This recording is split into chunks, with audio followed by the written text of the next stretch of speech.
जय श्री राम। बहुत बहुत स्वागत करता हूं आप सभी का एक बार फिर से आपके ही अपने YouTube चैनल पर। मैं पंडित आशीष शर्मा।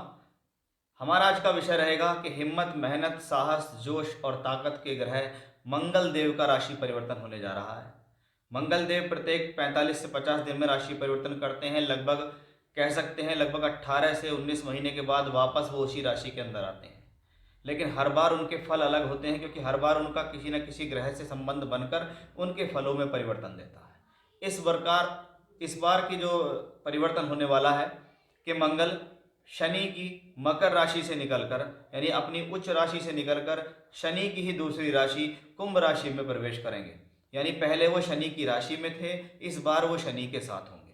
इसलिए मंगल के फलों में अंतर तो आएगा, क्योंकि मंगल अकेला होता तो उसके फल वही होते, लेकिन मंगल का अगर संबंध किसी से बन जाता है तो उसके फलों में कहीं ना कहीं कुछ ना कुछ डिफरेंट जरूर आ जाता है। फॉर एग्जाम्पल, आप अकेले बैठे हो तो अलग है, आप किसी के साथ बैठे हो तो कुछ और प्रभाव होता है। ऐसा ही प्लेनेट है मंगल। जैसे हम शनि को, बृहस्पति को, राहु केतु को वरीयता देते हैं, तो उसके बाद चौथे नंबर पर मंगल ग्रह आता है, जिसके बिना जीवन में सभी कार्य अधूरे हैं।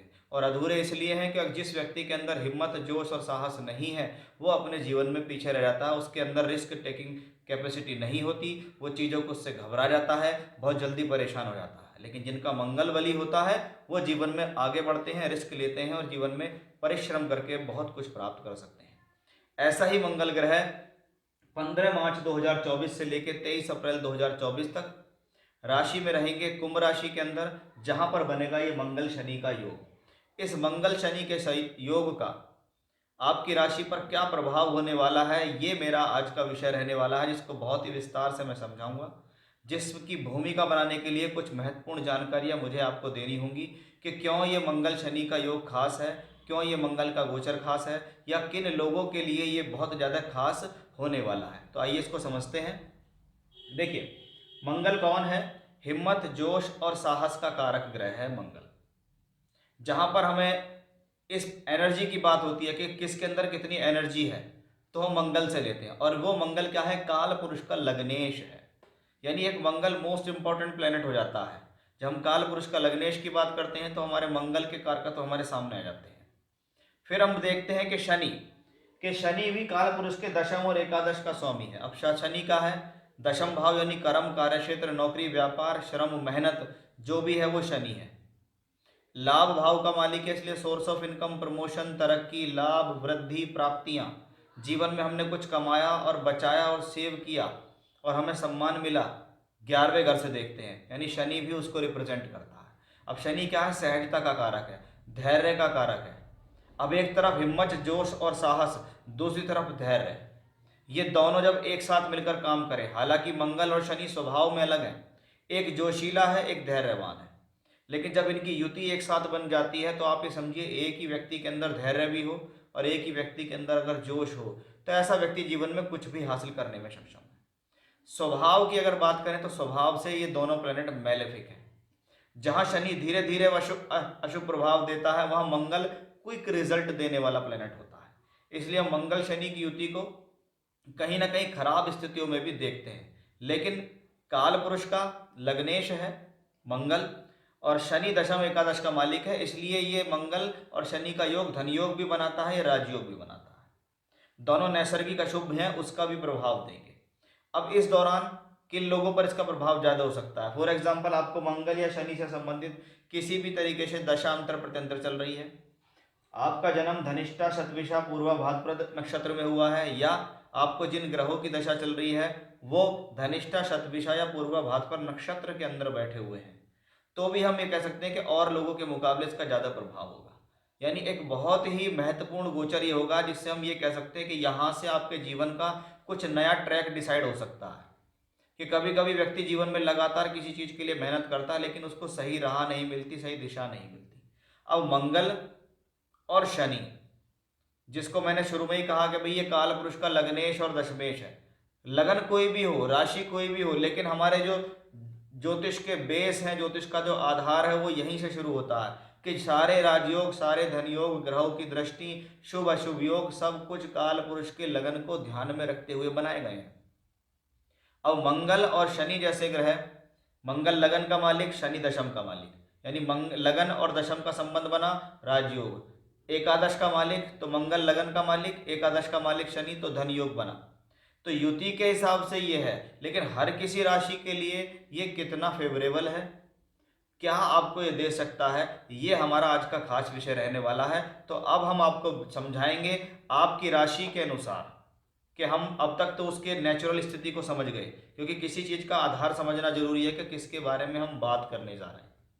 अब उस आधार को हम समझेंगे कि ये जो युति बनने वाली है इसका आपकी राशि विशेष पर क्या प्रभाव है, क्या लाभ है, क्या सावधानी है, क्या चेतावनी है, कौन सा समय आपके लिए बेटर है, क्या आपके लिए इस दौरान बेहतर हो सकता है, वो सब कुछ मैं इस वीडियो में बहुत ही विस्तार से बताने वाला हूँ। इसलिए ध्यान से वीडियो को सुनिएगा, जिससे आपसे कोई भी अधूरी जानकारी ना छूट जाए।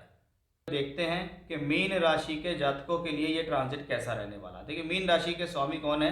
गुरु बृहस्पति है, और बृहस्पति की स्थिति तो अपने आप में मजबूत है। हमारा विषय है मंगल को लेकर, कि हमने देखा कि आपकी राशि से 12वें घर में शनि है, जिन्होंने शनि की 7.5 आपको दी, जो स्वभाव में अशुभ है, और एक और अशुभ ग्रह मंगल 12वें घर में पहुंचा।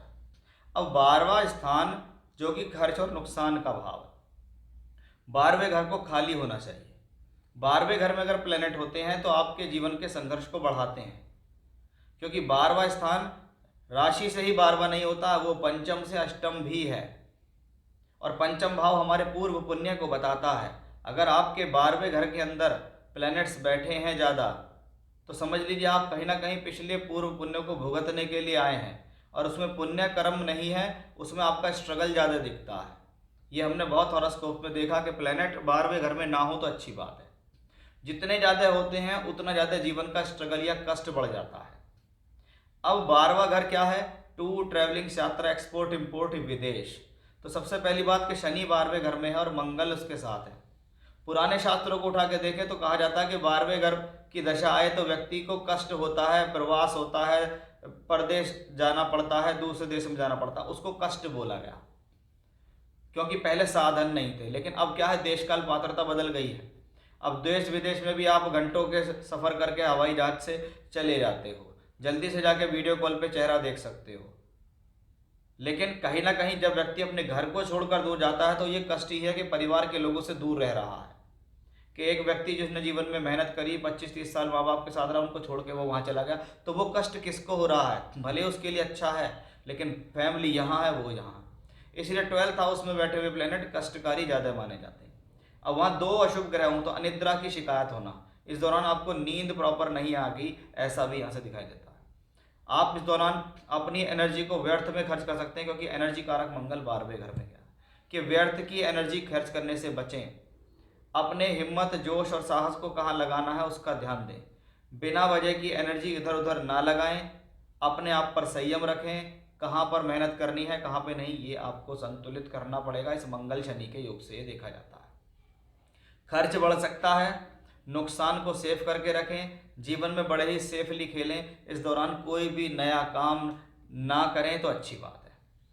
अब भाग्य स्थान का मालिक 12वें घर में गया, वो कहता है जी भाग्य बनाने के लिए यात्रा करो, भाग्य बनाने के लिए बाहर जाओ, भाग्य बनाने के लिए टूर, ट्रैवलिंग, यात्रा, एक्सपोर्ट इंपोर्ट करो। तो वहीं 12वें का मालिक इसको देखता है, यानी कहीं ना कहीं शनि का और 12वें घर का और मंगल का 12 और 9 से संबंध बना, यानी भाग्य का दूर स्थान से जुड़कर जाना, कर्म करना, मेहनत करना और उससे प्राप्त करना। यानी ये कॉम्बिनेशन कहता है कि जब तक ये नहीं करोगे, जब तक ऐसे जुड़ोगे नहीं, जब तक यात्रा नहीं करोगे, भागा दौड़ी नहीं करोगे, तब तक रिजल्ट नहीं मिलेगा।